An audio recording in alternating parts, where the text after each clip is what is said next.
What if you could get a cheat sheet for life, one written by your future self? Well, that's kind of what we're diving into today. We're looking at the wisdom of a 57-year-old self-made millionaire who actually wrote down the 50 lessons he wishes he knew back in his 20s. We're going to break down the biggest themes from his list. So that's the whole premise, right? Just imagine getting this message from your future. It's not just advice. It's practically a roadmap from someone who's already been through all the twists and turns. So let's unpack the very first major lesson. And the first big theme, this might surprise you, it isn't about money or career tactics. Nope. It's all about what happens inside your own head. The message is crystal clear. Before you can build anything out there in the real world, you have to master your internal one. Your mindset is literally everything. So this slide here breaks down those key shifts.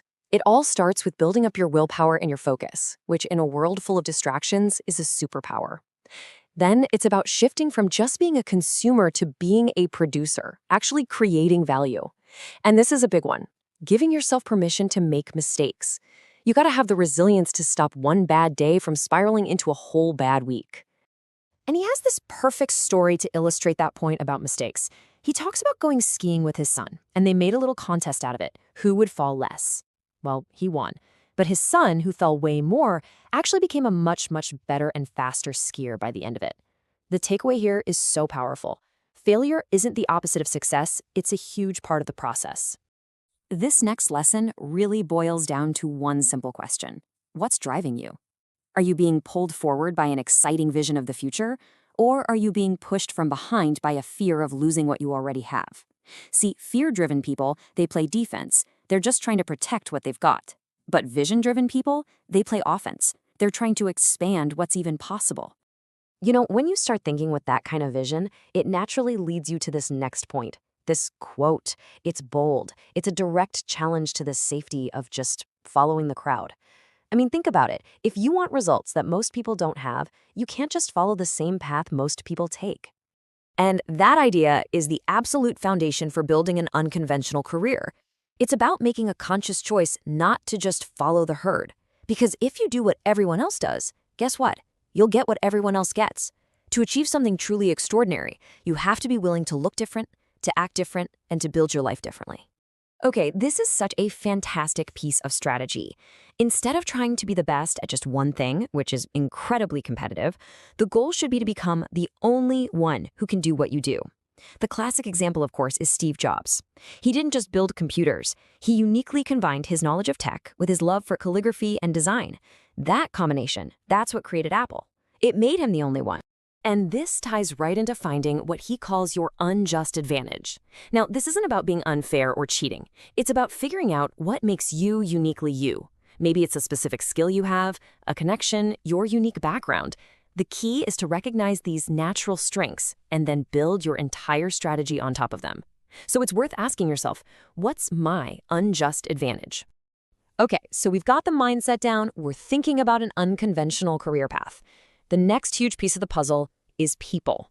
The lesson here is that your skills, your smarts, they're only going to get you so far. How you interact with other people and the reputation you build over time, that is your most valuable and lasting asset. And this slide really lays out the golden rules for building that social capital. It starts with understanding that your network is a massive asset and that your integrity is everything. That means no gossiping ever. It means approaching every single person with an open mind, assuming you can learn something from them. Because at the end of the day, your reputation, that's the legacy you're building every single day. I love this one. It's such a simple but seriously profound rule for showing respect. Being punctual isn't just about you managing your own schedule. It's a loud and clear signal to other people that you value their time as much as you value your own. It is a tiny habit that builds a mass amount of trust and makes your reputation solid as a rock. All right, let's talk about the money. Now, the advice here is not some get-rich-quick scheme. Not at all. It's all about a disciplined, long-term approach. The mindset is that of a builder. You're laying a solid financial foundation, and then you're adding to it, patiently, brick by brick, over time. He points out this classic trap that so many young people fall right into. You get a little bit of money, and boom, the first thing you do is inflate your lifestyle with a flashy car or some other status symbol. The real lesson here is that what's truly impressive isn't showing off wealth, It's having the discipline to build it quietly and steadily for the long haul. So, where do you even start? Well, with a simple, proven framework like the 50-30-20 rule. The idea is to take your after tax income and slice it up like this: 50%, that's for your essential needs, rent, food, that kind of stuff. Then 20% goes straight into savings. The final 30% is flexible, it's for your wants and for paying down debt. And this slide maps out the entire financial journey. First things first, you cover your needs and you build up that emergency savings. Then you use that 30% to aggressively attack any high-interest debt like credit cards. But once that debt is gone, the whole game changes. That 30% you were using for debt and wants gets reallocated. The goal is to shift most of it, say 25% of your income, into long-term investing, and maybe use a small 5% slice for calculated risks. So we've covered a ton: mindset, career, relationships, and money. But this final lesson, this is the one that really ties everything together. It's a crucial piece of wisdom about how to actually experience the whole journey. I know. We've all heard this saying a million times, right? But it is the absolute core of this final lesson. The point isn't to just relentlessly chase some finish line, a specific job title, a number in your bank account. The real fulfillment, the real joy is found in the day-to-day process of getting there. Think about it like this. You see athletes who finally win that gold medal, and when they're interviewed, they often say it feels surreal, that it hasn't sunk in. Sometimes there's even this sense of emptiness, because the journey, the very thing that gave their life purpose, is over. The struggle, the progress, the highs and the lows, that's what creates the meaning, not just that brief moment when you arrive at the destination. So after hearing all of this, we're going to end by flipping that question right back to you.